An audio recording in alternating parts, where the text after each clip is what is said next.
I think it was on a Friday night.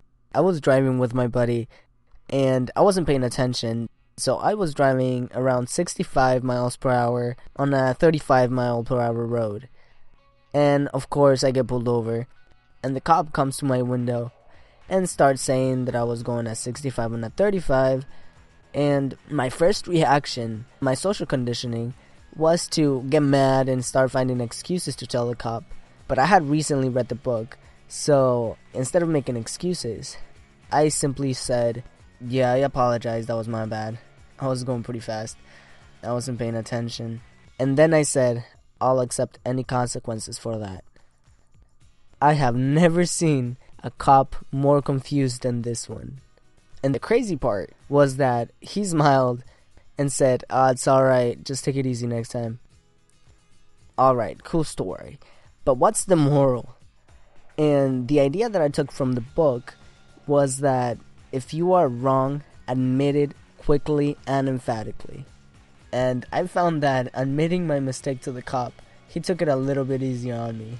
Easier than if I would have just made excuses. The next big idea is one that I found very powerful. The idea is to speak in terms of the other person's interest. Let me give you a few examples. One of the things that I want my viewers to do is to subscribe to my channel. But you will not hear me say, hey guys, I worked really hard on these videos, please subscribe. I mean, let's be honest, who cares? Who cares it took me days to make a video? If I do that, my social IQ would be 0. So what do I do instead? I go look for the best information to help us develop ourselves. And then I tell stories to be able to present these ideas in a simple way. And if I do a good enough job presenting them, I tell you, if you want to keep learning more ideas, you can subscribe. Okay, another example. Let's say that you have a job interview. And if you go with the mentality of just getting a job to get some money, you might get the job, you might not. But you can increase your chances by telling the interviewer all the things that you can do to help the company be better. Who do you think will get the job? Someone who just wants money and won't take the job very seriously, or the person who is invested in helping the company be better? So again, the big idea is to speak in terms of the other person's interest. Have you ever been introduced to someone and you start having a conversation with them, and after 30 seconds you realize that you completely forgotten their name? If so, you're in good company. That happens to me all the time. But the big idea in the book is that a person's name is to that person the sweetest and most important sound in any language. And that's true.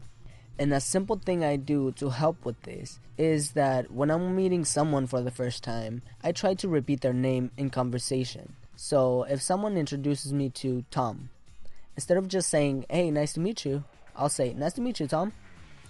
Pretty simple. And believe me, remembering someone's name is actually a bigger deal than it appears to be. Just think about how it feels when people know your name. Feels pretty good, doesn't it? Okay, let's run through the ideas again. If you're wrong, admit it quickly and emphatically.